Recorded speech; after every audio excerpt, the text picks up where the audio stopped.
Our meeting to order with a roll call, please. Commissioner Patton. Here. Commissioner Barwick. Here. Commissioner Webb. Here. Commissioner Steckland. Here. Mayor Absher. Here.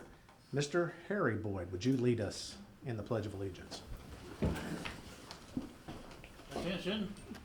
Pledge. I pledge allegiance to the flag of the United States of America and to the republic for which it stands, one nation, under God, indivisible, with liberty and justice for all.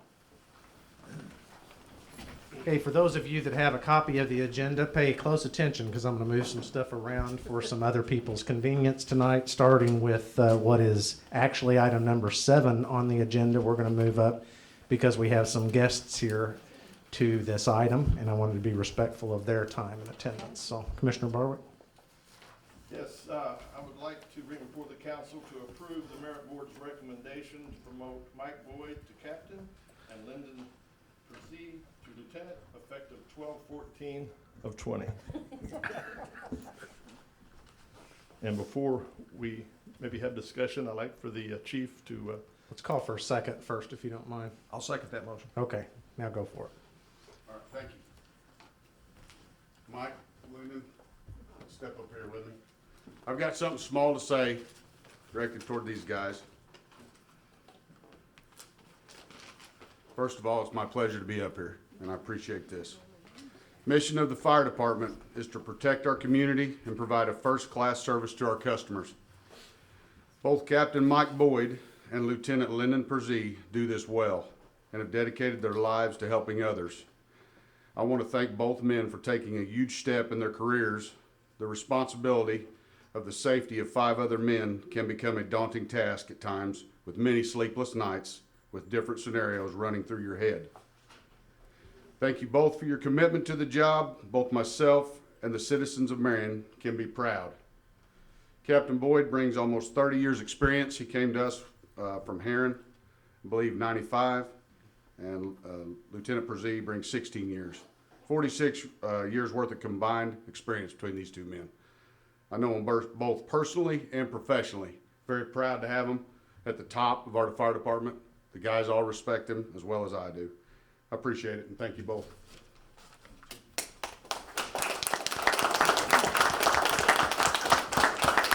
Tim, I sure hope this vote goes your way. I do too. Okay, any discussion on this item before we congratulate these gentlemen on their promotions?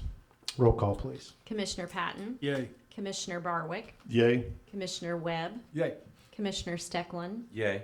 Mayor Absher. Yay. Gentlemen, thank you for your service and your continued dedication to the Marion Fire Department. You're obviously the best of the best to lead. We appreciate you very much. Thank you. Thank you. Thank you, gentlemen.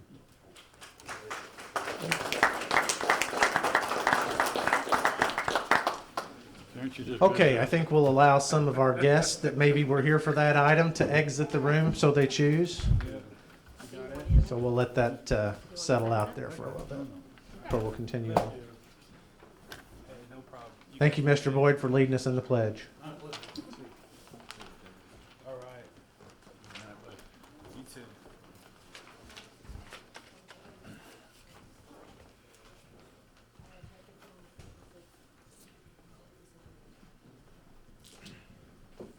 Well, you got to respect the brotherhood of those guys, all of them out there supporting their teammates, so to speak. It's always impressive. Get a shot of everybody out there for these guys.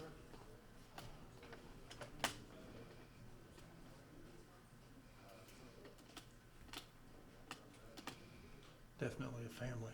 Yeah, it's impressive. Okay, now we will switch it back up, and before we have our audience to visitors, I would like to invite United to come up. We'd asked for an update from you guys. Haven't had one in a while, so if you guys wouldn't mind. This is item number 3 on the agenda. Thanks, sir. Thank you. Thank you. Thank you.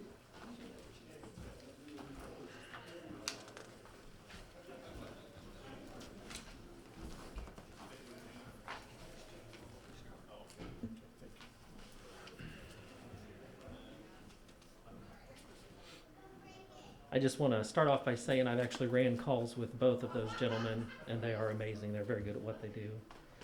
This is one of the highlights of my job is actually get to come talk to you guys and kind of describe to the citizens of what's going on with United and where we're at with our EMS operations within the city. In the interest of transparency and open communication, we like to come present this and just kind of make it clear kind of what we have going on. We're very proud to be here. We're very proud to be the EMS provider for the city of Marion.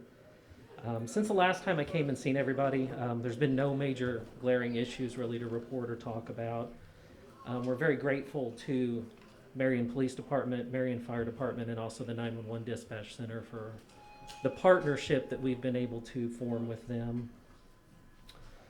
Recently, we added a 5th unit to our fleet. You'll see it driving around town. One of my staff's here. His partner's actually staying with the truck. It's a box-size, full-size ambulance, 4-wheel drive on an F550 chassis. We're very proud of it. It's actually the Marion Wildcat truck. You'll see it. It's got a large Wildcat on both sides of the box. Facility, we were able to finish our renovations. Our next goal is to build a large garage, which will be directly to the west of our building. It will be attached, so we're not traveling between the trucks and the building at night. Kind of keep our staff safe. We've increased our staffing. We now have 29 full-time staff. 29 staff, which 18 are full-time, 2 are part-time, and 9 are PRN, and that's just the Marion base. 29 staff out of our station.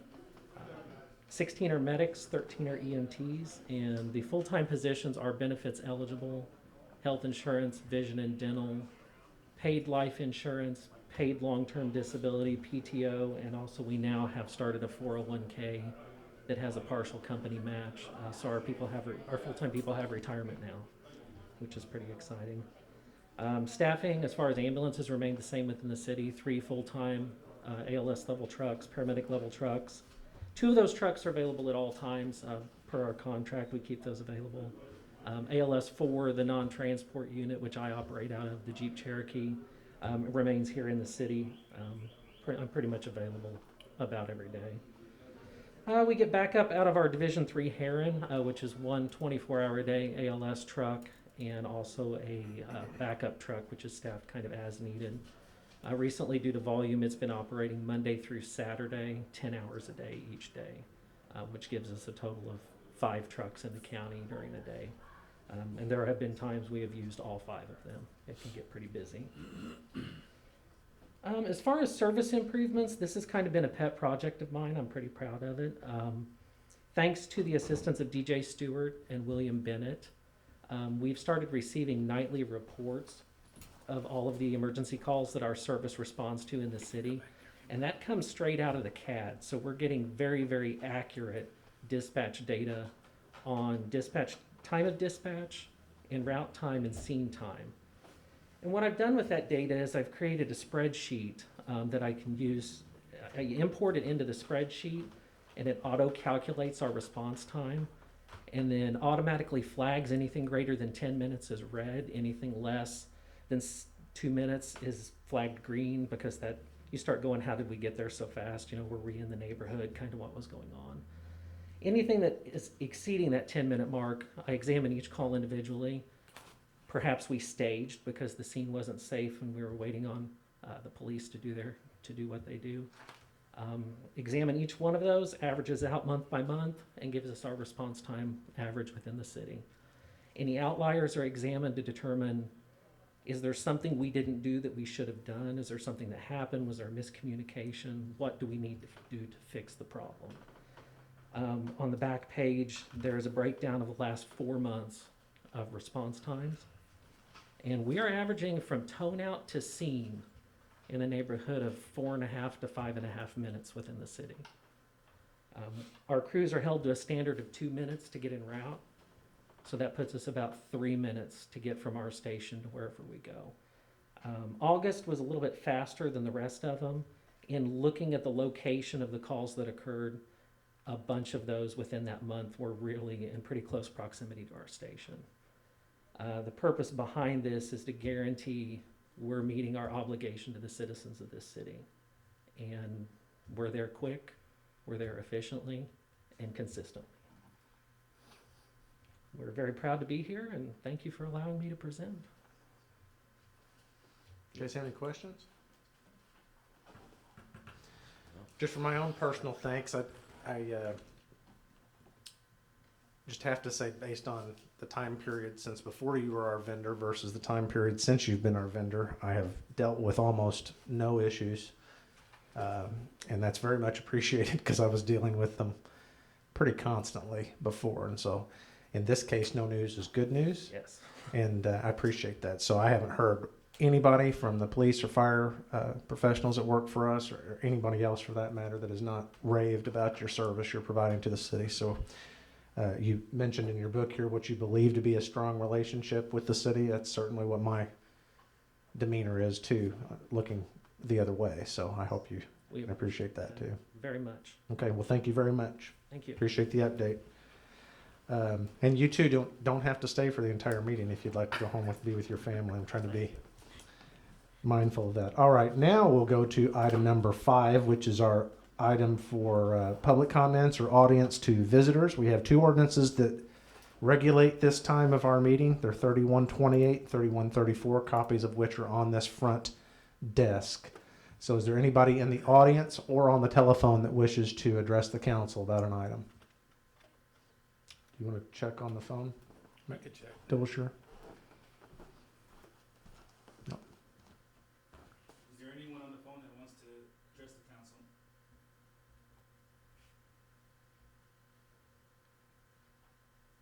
Anyone on the phone that would like to address the council? Okay, last call. Anybody else in the audience? Okay, hearing none, we'll move on to item 6, which is our consent agenda. And before we move to pass that, there are items A through H. Does anyone on the council prefer to have any one or more of those items removed from the consent agenda and voted upon separately? Items A through H.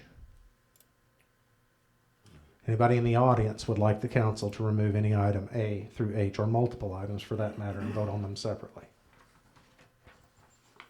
Okay, hearing none, I would entertain a motion to pass the consent agenda as presented.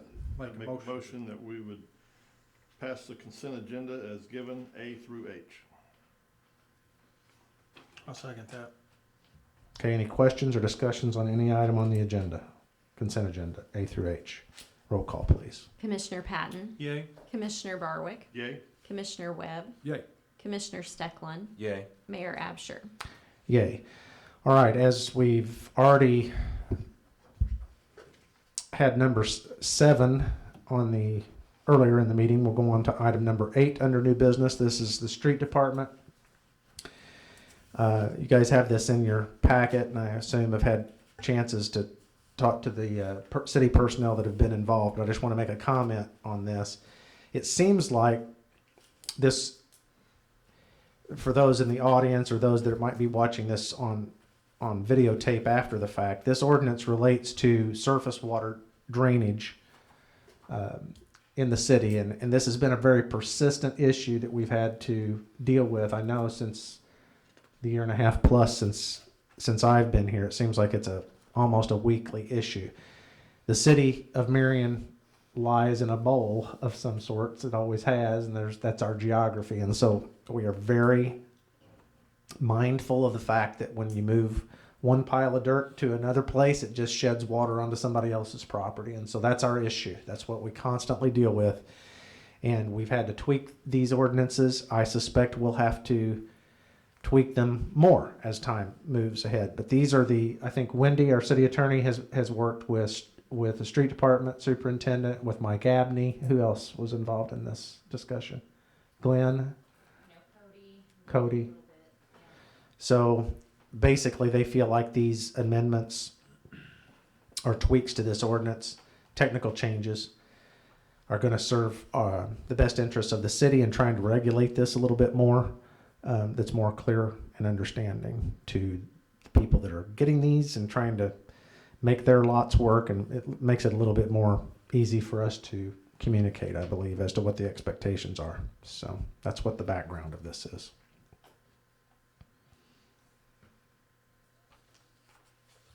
I'd make a motion to approve ordinance 3691, amending various surface water drainage related ordinances, making a technical change to section 5D1B and section 5D2G. I'd second that motion. Okay, any more discussion on that? Roll call, please. Commissioner Patton, Yay. Commissioner Barwick, Yay. Commissioner Webb, Yay. Commissioner Steckland, Yay. Mayor Absher. Yay. Item 9A. Gentlemen, you might recall when we made the decision to beef up building and code services and hired a director for code services, we sort of gave him a used up car that we had laying around, and we made it almost 6 months. And it is plumb worn out. So that's what this is about. This is not a new vehicle for him, but something that was within a reasonable budget that we sent him shopping for. And it looks like he's found something here at Ike Honda that will work for him and hopefully for us for a long time. But I give him some kudos for getting 6 months out of a 2-month car. Did we actually got a trade on this? Yeah. Wow. Yeah, not bad. That's what was $2,500. It's thought it was amazing me. yeah, it's pretty healthy. Because it has a searchlight, they paid extra. Maybe extra for all the antenna mounts on the trunk lid too, so. Okay, I guess I'll read this motion. I would make I would move to approve the purchase of a new vehicle and approve ordinance 3687 authorizing the financing of such. This was a budgeted item way back when. We just kind of tried to push it off until we couldn't push it off any longer. I'll second. Okay, discussion? Roll call, please. Commissioner Patton, Yay. Commissioner Barwick, Yay. Commissioner Webb, Yay. Commissioner Steckland, Yay. Mayor Absher. Yay. Item 9B. Are you up to speak to this issue? This is pretty straightforward. This has gone through the zoning board's approval process. They've approved a 7-foot variance request at 414 Bainbridge Road to build a detached garage. And that's now up to us to affirm or deny. I would make a motion to affirm the zoning board approval of a 7-foot variance request from Thomas Bonds at 414 Bainbridge Road to build a detached garage.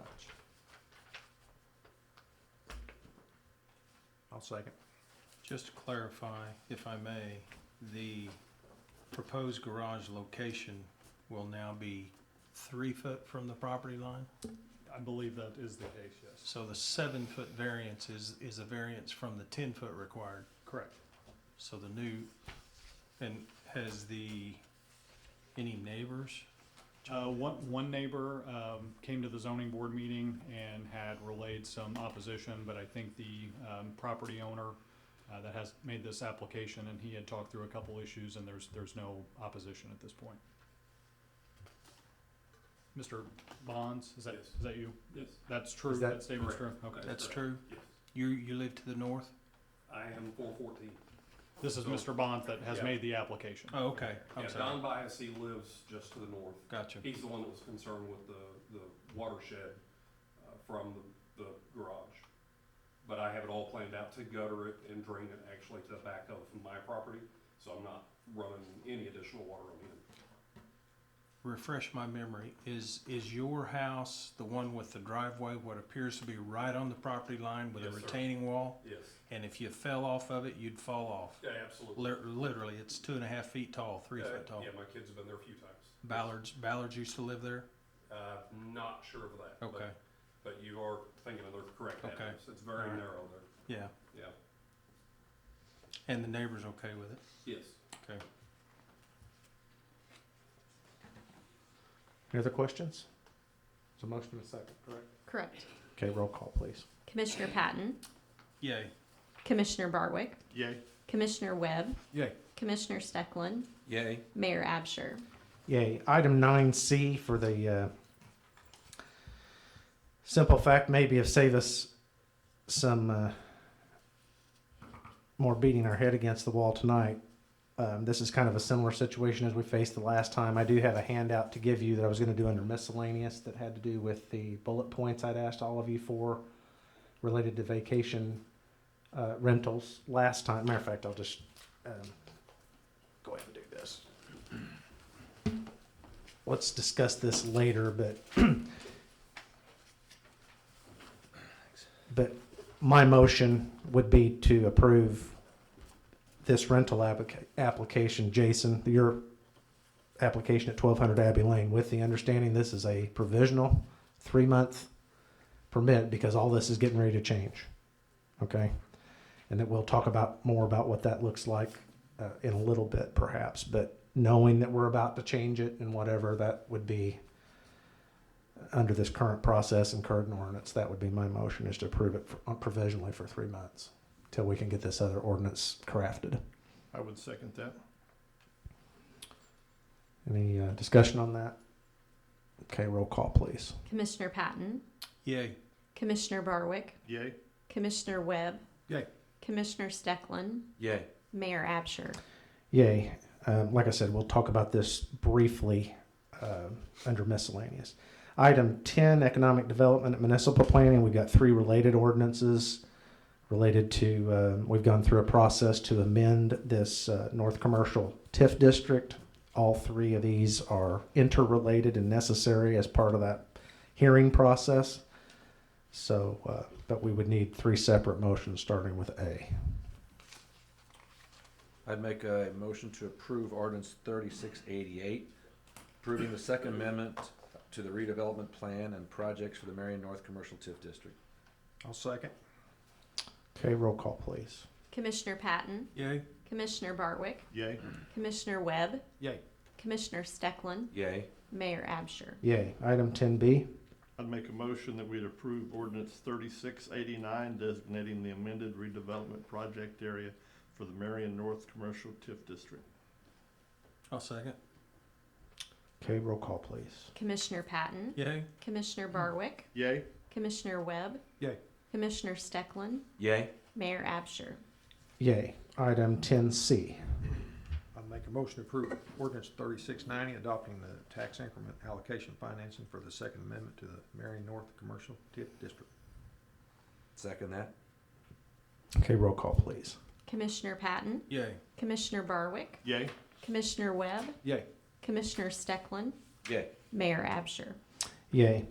Item 11, under the Marion Carnegie Library. This is a, I know you guys have read about this, and I think Cody gave you a pretty detailed, which I appreciated, by the way, Cody, detailed synopsis of how we got here and what our options are, but for the viewing public and the public that's in the audience. So we've got a 100-year-old plus library building at the Marion Carnegie Library that's got a heating and air problem. That heating and air problem is not just its insufficient amount of fresh air that's it's able to take into the building and cooler heat, but we've got a humidity moisture problem, which is of particular peril in a library. So we've basically got a 100-year-old building with lots of paper and lots of electronic media. And unfortunately, even just in the last year and a half, I would say we've spent $50,000 just patching these old, I think there's 12 HVAC systems in this building as it stands right now, different periods of time when they were replaced, but they're all worn out. They're all failing. And this started with a memo that I found in what my predecessor had left in some files from, I guess, in the desk in there. And this study had been done in February of 2018, and obviously had been an ongoing issue to then. Unfortunately, we never set any money aside to do this. That is also the case right now, although, as you know, with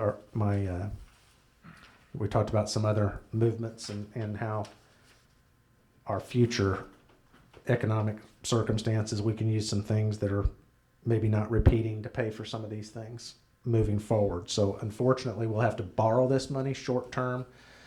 If you choose to do this bid, this is a very expensive project, but it's just, we have to make a decision. What my biggest fear is if we don't do this, we put this off too long, and we start losing some of the media in the building, or even worse, if mold and mildew starts to grow in this building, we would be in dire straits. Because then I don't even know we'd have to close the library at that point, remove all this stuff. So unfortunately, this is the cheapest path for us. It's a project that's needed to be done, obviously, for years, and they've gone through with the architects, and Ben Boyd, which is a mechanical engineer. It's a properly engineered system to solve all the problems. We've got 3 competitive bids and a low one, so that's what all this one is about. Unfortunately, this is bordering on $1 million worth of HVAC work that has to be done on a library building. So that's where we're at. So that's the discussion part of it, but I don't. That being said, I would make a motion to approve the bid to replace the HVAC system at the Marion Carnegie Library to A&W Plumbing in the amount of $779,600, and that would include alternate bid 1 and bid 2, I believe. No, not bid 2 is not what we're recommending. That. Let's go back over that real quick. Make sure I understand. I would recommend bid 1, but not, or That's alternate bid 1, but not alternate bid 2. Correct. Alternate bid 2 does save us money in the short term, but I'm not convinced at all, based on talking to the engineer, that it would Not the save us best money in the long fix. term. Yeah. So I'll revise or Yeah. redo my motion to make the motion to approve the bid to replace the HVAC system at Marion Carnegie Library with A&W Plumbing at $779,600. Plus 50. That would include, I'm sorry? And that's it. But 820 plus the 9,600 cost on alternate bid 1. Well, where am I missing it? that 779,600 is after the alternate bid 2 of $50,000 deduction, which Base- we're not wanting to go with. Base bid at the top. Plus, 820? Yes. yeah, plus the 96. Plus the alternate bid number 1. Yes. Did you get all that? So your motion's for 820, the base bid, AW, 820 plus alternate bid 1 for plus alternate 9,600. bid 1. Okay. Sorry. I'll second that motion. Since it's come up, and I don't want to, for sake of transparency, this alternate bid number 2 is what the engineers do not recommend that we do. It has to do with a hot water dehumidification option, replacing hot gas reheat for furnaces. So that would save us $50,000, but it's not nearly as efficient. It would cost us about $2,000 more a year in energy, Yeah. and not do nearly as good of a job on and that's our biggest issue right now is dehumidification. Well, and just so we clarify why it's even an option. So one of the contractors who did not end up submitting a bid said, hey, I need a system like this as an alternate if I'm going to be able to successfully bid this project. We said, great, we'll provide that as an option. Then that person decided not to bid. So That was not an engineering No, spec to begin with. that was not part of the original bid documents, and that's why, well, regardless, it was a control issue is why that additional bidder did not bid, so. Okay, we have a motion, a second. Anybody else have any? I know this is a big expenditure and one that wasn't really planned for. One of the things that we've got to do better through our budget process, by the way, that I'm going to strongly start pushing for, is we need to set aside funds every year in each department for capital expenditures like this. Not knowing what they're going to be specifically, but just knowing there's going to be some. Now, we'll never probably be able to set aside enough. In this case, you'd have to set aside $100,000 a year for 10 years. But when you've got a 100-year-old building like that, we know that we're going to have stuff that we've got to do. The next probably be a roof project on that building. I don't know, but we've got to start being more disciplined about that from a citywide standpoint, just so that this stuff doesn't catch us unaware. So, okay, roll call, please. Commissioner Patton, Yay? Commissioner Barwick, Yay. Commissioner Webb, Yay. Commissioner Stecklin, Yay. Mayor Absher. Yay. Item 12, Commissioner reports. Doug, I don't have anything, Mayor. Jim? Yeah, we're just continue to work on sidewalks as weather permits, doing some tile work on Gregory Street. Been cutting some brush along the ditch lines and stuff and getting ready for spring rains. Be around the corner. Talking to Doug, we can be putting some snow plows on next week, and hopefully we don't have to use them, but we're gonna be ready if the snow flies. So, but other than that, doing a good job.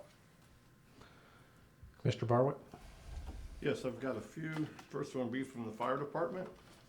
For the month of November, we had 24 incidents of fire. We had 10 series rescue and EMS. We had 17 hazardous conditions, 10 service calls, 11 good intent calls, 10 activated alarms, total of 82 calls for the month of November.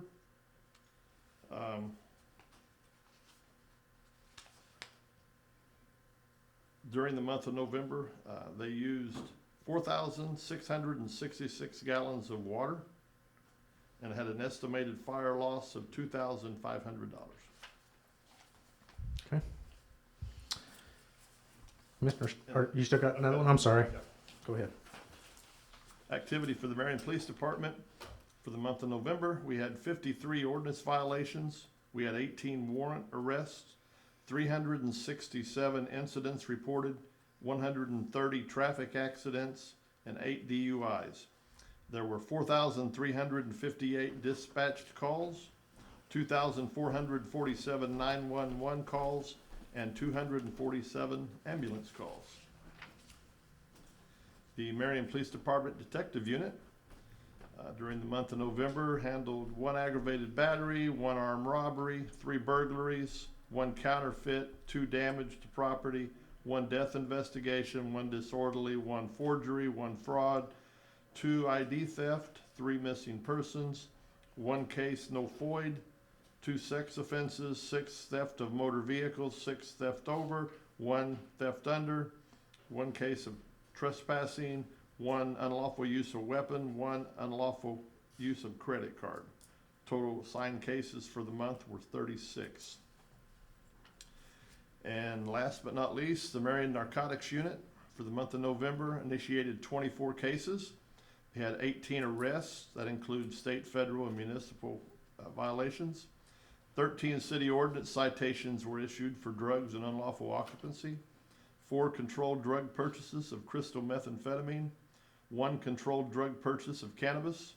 3 confidential sources were documented and interviewed. 15.57 grams of crystal ice methamphetamine. 272 grams of cannabis. 1.5 prescription tablets. And a total of $1,737 United States currency was seized for asset forfeiture. Did an outstanding job. Commissioner Barr, what did you say the 911 calls were for November? 911. 2,447. And that's just in November. Yes. That's 81 calls a day. That is unbelievable. That's just 911. Yeah, just 911. Total dispatch calls were 4,358. Yeah. I mean, those guys under a tremendous. Do you guys ever Workload. sit down long enough to catch your breath? No, sir. Without joking, no. Outstanding work. I mean, obviously. Well, since you brought that up, and I was going to wait till miscellaneous, but this seems like a more appropriate time, and I don't want to be too overly dramatic with this, but I think I'd be remiss if I didn't say this. I would feel bad. This last week or so, or certainly since our last council meeting, has been a particularly trying time for law enforcement in the county that had a particularly tragic incident that happened that involving a homicide. And in the midst of a year that's been particularly hard on law enforcement, in my opinion. And at a time when you hear lots of municipalities talking about lots of silly things, in my opinion, like defunding and cutting budgets and these kinds of things for the police force. And I just wanted to say, not just because of this incident, Chief Fitz, and I know I reached out to the officers that were specifically involved in that incident as far as I know, but there are others that are involved, some detectives that I have not all had the opportunity to talk to that did some outstanding detective work that's going to cause justice to happen, in my opinion, in this circumstance, or at least contribute to justice taking place, if that can even happen in this circumstance. But just on behalf of a grateful city, if there's any question, if there was ever any question before, we stand behind the blue. Commissioner Stecklin. Do you have trivia? Is this the trivia No, sir. one? No, Dang it. no. Can we start doing that twice a month instead? Those are so fun. That's pressure, but we'll work, maybe 20. Can't one of you guys, other guys, come up with some trivia? work on That's it. really good. We'll I work on had it. trivia tonight. Well, Gallons of water used on the month of November. okay. Yeah, his is. Did we charge them for that? Question. I'm sorry. All right. Water department, we had 5 new taps this month, 5 leaks, 5 services updated. Working on the landscaping, the concrete from the prior leaks, installed 1 new fire hydrant. One thing that kind of flew by us in the consent agenda is we have one of our longtime employees retiring at the end of the year, Mitch Withers, 4, I think. 34 years. I think 30. I think he started when he was 11, so I mean, he's done a great job, and we wish Mitch well in his retirement. I also wanted to touch base real quickly too. This isn't my department, but I wanted to thank the Marion Police Department and all the surrounding police departments for the Shop with a Cop program last week. That was my first opportunity to do that, and I tell you what, it was so cool to see those smiles on those kids' faces. It was kind of neat. So I appreciate that work that you guys do every year. And then last but not least, we will not meet again until after Christmas. So I want to wish everyone a very merry Marion Christmas, and be on the lookout for the final trivia commissioner report. Thank you. Better be good. Oh, been working on it for weeks. Really? No. Sure. Yeah, sure. Okay. As far as my commissioner report, I don't have a whole lot to report. As everybody knows, the Civic Center Pavilion, particularly, are under basically mostly a no business model type of an operation because of the state mitigation efforts. That being said, that doesn't mean they're standing still or doing nothing. As you can see, that effort all over town, and I know we had drive-through Santa visits at the pavilion, or still have 1 to go, I believe, of that, right? Busy with some carriage rides over here with the Civic Center has sort of helped us with, and in that light, by the way, I hate to be the bearer of bad news, but we are so far being past sold out on the carriage rides. There's probably not a whole lot of use even putting yourself on the waiting list if you haven't already. So we had a couple of hundred, I think, if not a little over availability, which we grew more than double as it went on. And we just cannot satiate the demand for that. So that being said, if there's anybody out there that wants to start a carriage ride business in Marion, Illinois, come see me. And I'm dead serious about that. I've talked to one other individual. I think that would be a great addition to our downtown. Doug Phillips has agreed graciously to clean up the after effects persistently. We appreciate you, Doug. I mean, I just can't say it enough. Mayor, can I add one thing to that? Yeah. If you have not done so, log on to our file of the Marion Cultural and Civic Center. Starting tonight, Yes. I believe, is the 12 Days of Christmas concert series. So it's free. If you remember, kind of we did this at the beginning of the pandemic where we did the virtual concerts. If you've not seen the stage that they have set up over there, please go online and take a look at it. It is phenomenal. And the acts they've got some national acts going to be performing. So it's every night from now through Christmas. That's free. And it's free. So check it out. They've done a great job. And to that point, Josh and his team over there, that takes an incredible amount of work. It doesn't seem like it when you're just watching something on Facebook, but everything from the stage setup to just the production of those things, the editing of them, the booking of those artists and everything is a substantial amount of work. And so while the Civic Center may not be open, that does not mean those folks aren't working very hard for your tax dollars and still providing lots of benefit to everybody in the city of Marion. So we appreciate that. Them, as well as everybody else, the Civic Center, or the Senior Citizen Center, humming right along, still providing lots of meals to people that are very appreciative of those meals. Same way with Boynton Street. Just really, it's supposed to be a grateful time of year, things that you find grateful for, and man, are they. Lots of things to be grateful for in the city of Marion. Chief, did you have something you wanted to say since you're approaching? Sure. May I? Sure. Something I feel like I need to say. With the events that happened this year, people were screaming for better train your police, train the police, train the police. Well, one of the first things that happened after COVID was the state shut down all of the mandated training. There was nowhere for any of us to train. So there's a organization called the Mobile Training Unit, and they provide free training to all police departments in the area. They've been struggling severely trying to find places and ways to train all of us. And I am just so thrilled and happy that Mayor Absher, Jared Garrison, and the pavilion has stepped up and provided a place for police all over this area to come and train and making a difference. We really appreciate it. Good. Yep. They reached out to us again today. I got with Jared while he was on vacation, and he immediately said, absolutely, you can have it. So thank you all. That's great. Okay, under miscellaneous, I too wanted to congratulate Mitch on his retirement. I know we'll kind of miss seeing him around up here.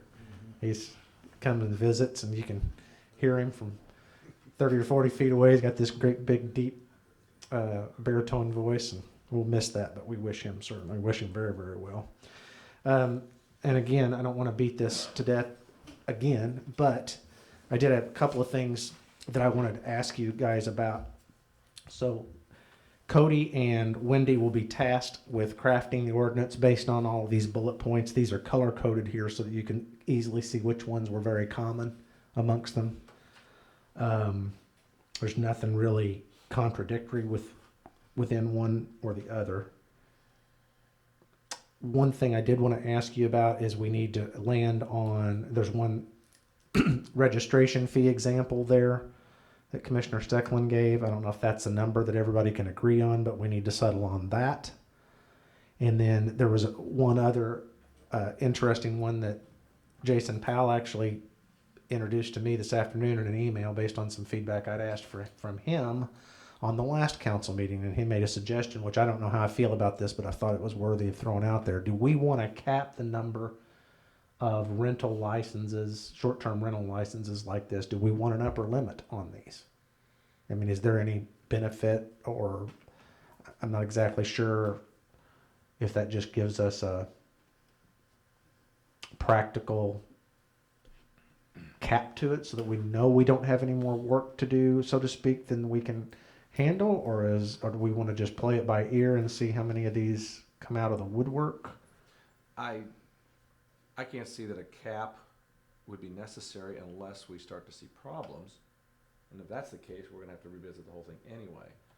But I would think that any type of cap, Okay. not necessarily just this, but any type of industry or business that we've got going in the city could be seen as kind of a, Okay. favoritism thing. If you've got somebody that you know is in this business, oh, we're only gonna limit it to 3. Well, then those 3 businesses are gonna do really well. You know what I mean? So. I guess I was just thinking a lot. We limit liquor licenses. We limit gaming licenses and that kind of thing. I didn't know if this was along that same. I don't necessarily see it along that same genre, so to speak. But anyway, I thought it was a interesting suggestion, so I thought I'd bring that up. Anybody disagree or have a different thought on that issue? I agree with John. Okay. I don't know I mean, we can always the cap on it. add it later, I suppose. Yeah. What about this yearly registration fee? That we talked a lot of different numbers. Commissioner Stecklin mentioned this figure here of $250. You also see this all over the place. Every town you look up has got a different one. I looked at quite a few different towns, and that looks about in the middle. Yeah. That's why I threw that out there. It's a starting point. It's just a starting point. I mean, What's our current fee? 50, isn't it? 50? $50? Okay. 50? One other one that I wanted to ask about, just to make sure I gotta find it on here, because this one was interesting to me, and I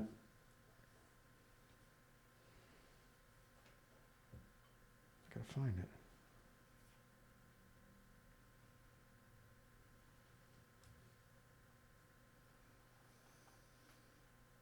Oh, it was Commissioner Webb, number 1 there, suggested that in order to rent their home out, they need to be a resident of Marion.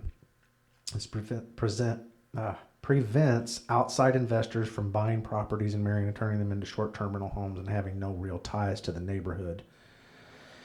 That is, I saw that in other places that are more tightly regulated than others, is basically just exactly what Jim said, is to keep somebody from Chicago from snapping up properties and not really having a vested interest in that.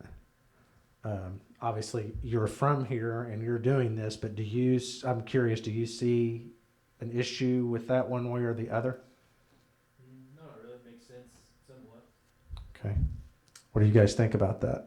Is that something you want I think that, tied into this ordinance? I think that would provide some skin in the game. Okay, so that's a good question. Are we just talking about they have to produce a property tax bill or something that shows they live in? This rental unit is gonna, it may not have an owner exemption or an occupier or a homestead exemption, but I think what you're saying is they need to live here in addition to having this home rented out. Is that, Jim, is that what you meant? So, I mean, they just need to own and live in another property, either in the city limits or in the county. We've got so many people that are from Marion that don't live in city limits per se. I don't know if that, What's our requirement on just a landlord? We don't have this. Nope. We don't have the same thing. no, we do not.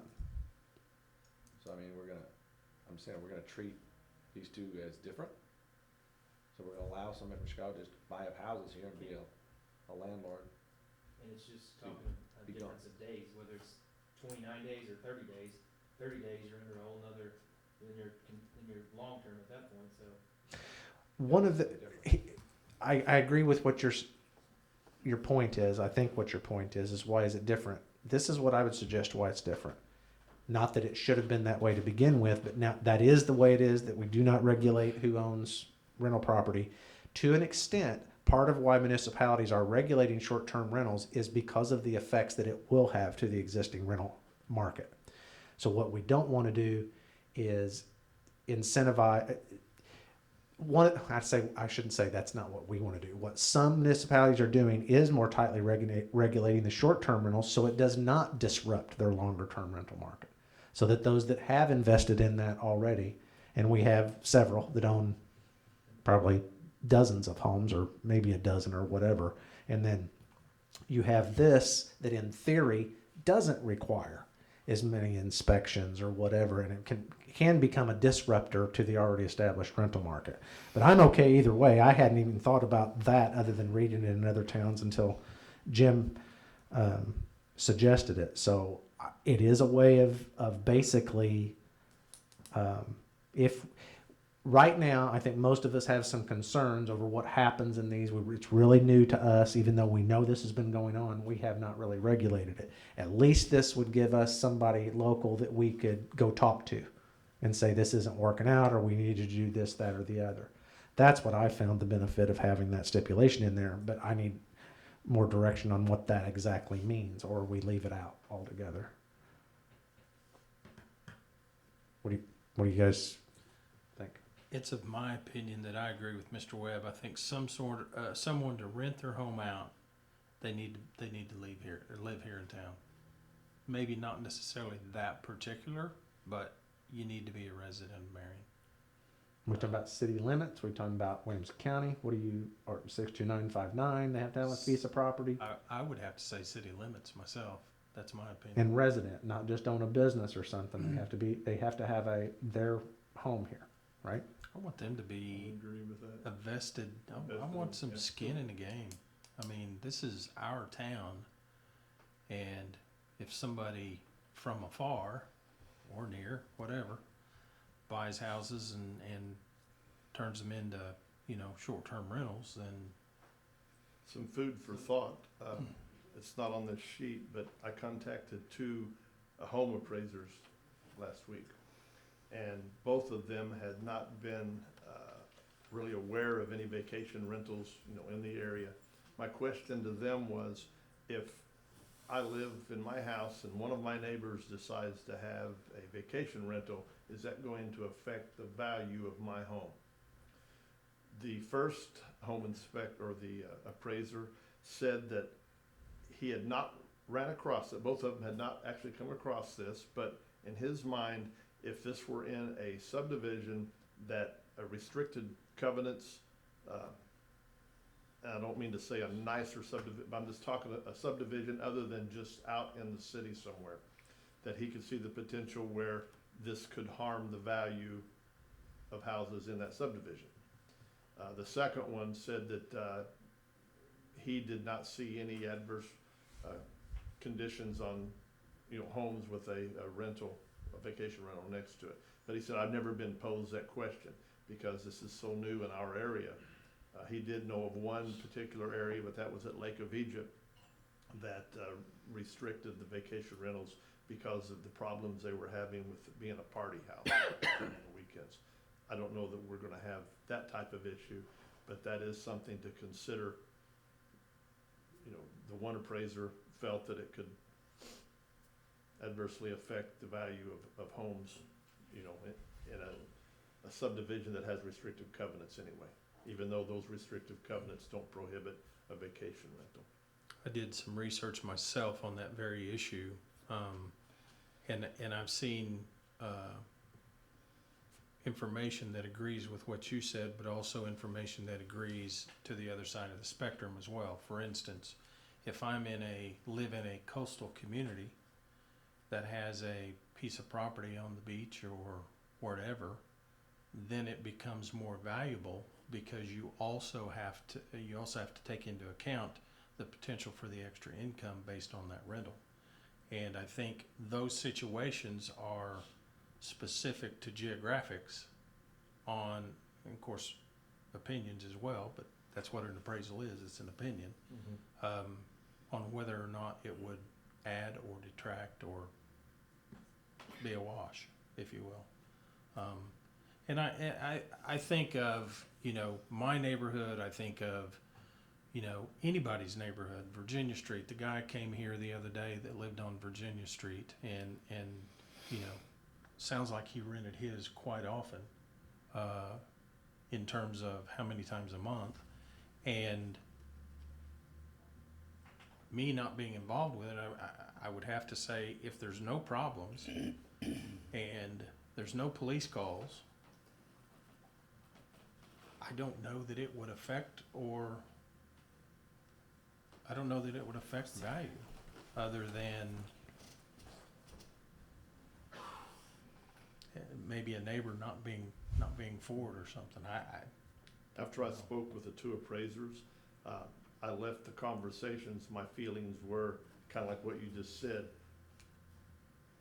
I wasn't sold that it would lower the values, so I don't know that that's really, an issue, but it was something that should have been asked, I think. And I'm of the opinion that you are, if there's not been a problem. I like the idea of this 90-day thing. Let's see what happens. As the mayor spoke last time about the monster under the bed, maybe there is no monster under the bed. And I think that 90-day trial period, if you will, is a good safeguard for us. And honestly, the community or the neighborhoods that they're going to be existing in as well. Question: Do we have anything in our rental ordinances that have maximum limits as to, let's just say you have a 4-bedroom home? Does that mean, do we have anything in there that says, okay, you can rent it to a family that has 4 kids, 5 kids, that's fine. But would we allow 4 different families to rent that simultaneously? Let's say they're coming in town for a wedding.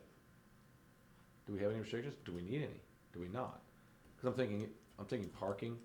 If you've got 4 couples, probably there's 4 vehicles right off the bat. Do we need to get into that, or is that minutia?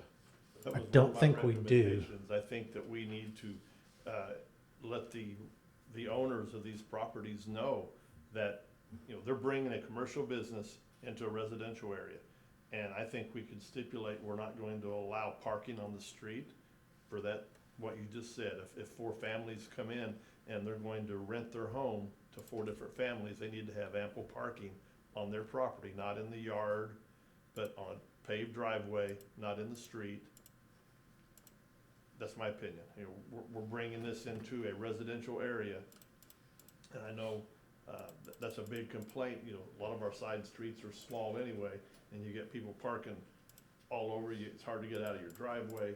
and now we're gonna just add more fuel to the fire if, in a situation like you just said, so. But your question, it was, do we specifically regulate those kinds of things now with our rental ordinance, right? And I don't think we do, any more so than just the regular property code calls for. No, and the, like the fire safety code, the life safety code and that kind of stuff, there may be occupancy limits and that kind of stuff, but I know a big part of this Airbnb business is if you have 3 bedrooms and you're only utilizing one, you could rent the other 2.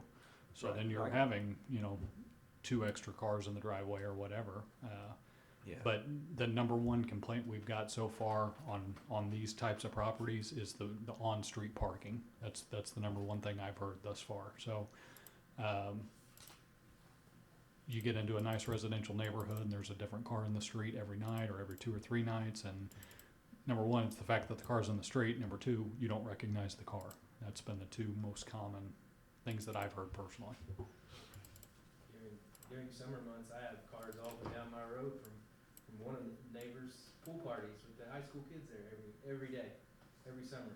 I mean, all summer long. I mean, you deal with the same thing as I'm not gonna say the addresses, but the house next door. Kids park all up and down the road, pool parties all summer, underage drinking going on. I can sit here and complain about that all day long as well.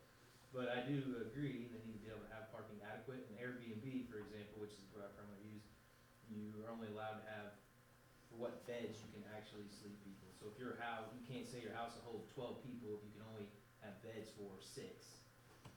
And unless you're just filling up your whole entire room with beds. Can a bed be considered a cot, portable cot? It could be. You have to be able to have, they have to have a place to sleep. It can't just be couch for, a lot of the questions and issues you have, like Airbnb especially puts it out there already. Some of the answers to some of these issues. Well, we don't have to pass it at the next meeting. We will take all of this into consideration. Can I try to construct an ordinance? I would just caution you all to say that this is new. We will have to adapt it to as time moves on. We may throw it out altogether. Who knows? But it probably won't be perfect, but we will get all of these elements that we've agreed on woven into it, and we'll go from there, if that's acceptable. We'll try to have that done by the last meeting, or the next meeting in December. Okay, I do not know of or need personally a need for a closed session unless anybody else does. No? No. Okay, so if none for executive, we would entertain a motion to adjourn. I'll make a motion to adjourn. I'll second. Okay, roll call, please. Commissioner Patton. Yay. Commissioner Barwick. Yay? Commissioner Webb. Yay. Commissioner Stecklin. Yay. Mayor Absher. Yay, thank you all, and Merry Christmas to all of you.